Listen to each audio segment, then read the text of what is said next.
بسم اللہ الرحمن الرحیم۔ دو مچھوارے بھائی کی خوبصورت کہانی۔ بنی اسرائیل میں دو بھائی تھے جن میں ایک مسلم تھا اور ایک کافر۔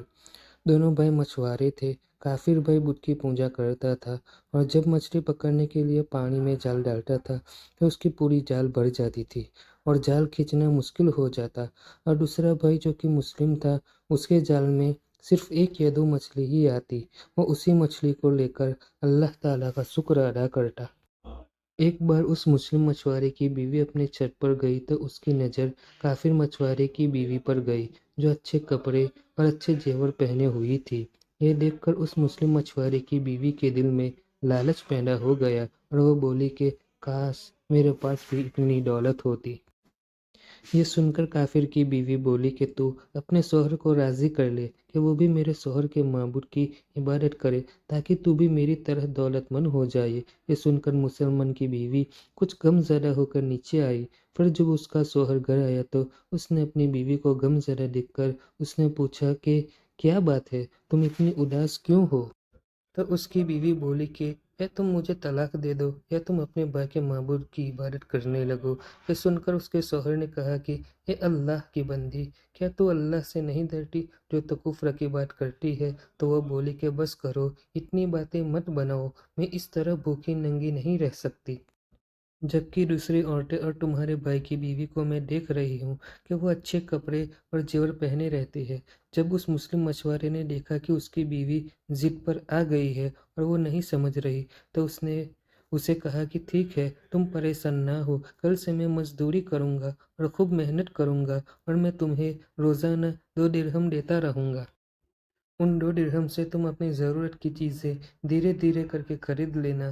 یہ سن کر اس عورت کو تسلی ملی۔ صبح صبح وہ مسلم اپنے گھر سے مزدوری کی تلاش میں نکلا، لیکن کہیں بھی اسے کوئی کام نہیں ملا۔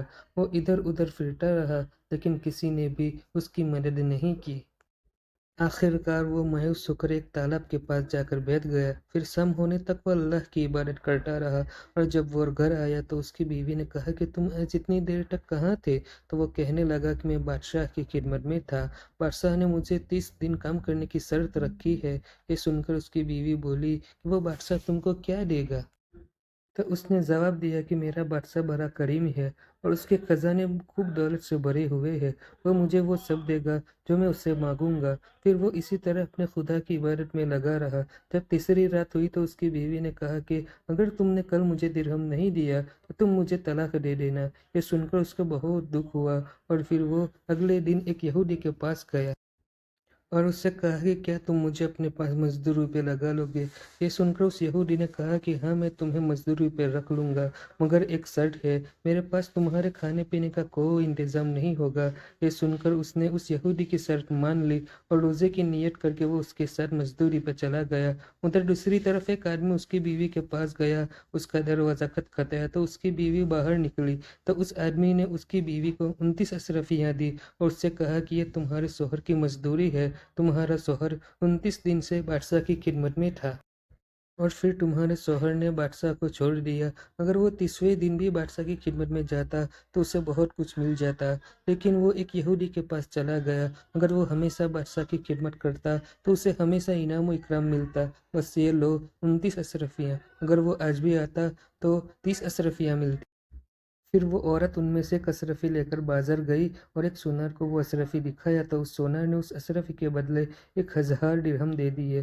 جب شام کو وہ آدمی گھر آیا تو اس کی بیوی نے اس سے کہا کہ آج تم کہاں تھے؟ تو اس نے کہا کہ آج میں ایک یہودی کے ساتھ کام کر رہا تھا۔ تو اس کی بیوی نے کہا آخر تم بادشاہ کی خدمت چھوڑ کر کسی اور کی خدمت کیوں کرتے ہو؟ پھر اس نے اپنے شوہر کو اشرفیوں کا واقعہ سنایا، جس کو سن کر وہ آدمی روتے روتے بے ہوش ہو گیا۔ جب اسے ہوش آیا تو اپنی بیوی سے کہنے لگا کہ افسوس، میں نے دونوں جہاں کے بادشاہ کی خدمت کو اپنے اوپر لازم نہ کیا۔ اس کے بعد اس آدمی نے اپنی بیوی کو چھوڑ دیا اور پہاڑوں پر چلا گیا جہاں خدا کی عبادت کر کے اپنی ساری زندگی گزار دی اور وہی اس کا انتقال بھی ہو گیا۔ دوستو اور عزیزو، اللہ کے خزانوں میں کوئی کمی نہیں، وہ اپنے بندوں کو اس کی عبادت کا صلہ ضرور دیتا ہے۔ اللہ کے یہاں دیر ہے مگر اندھیر نہیں، وہ اپنے بندوں کو کبھی نہیں بھولتا۔ اللہ تعالی ہم سب کو اللہ کے شکر کے ساتھ زندگی گزارنے کی توفیق عطا فرمائے، آمین۔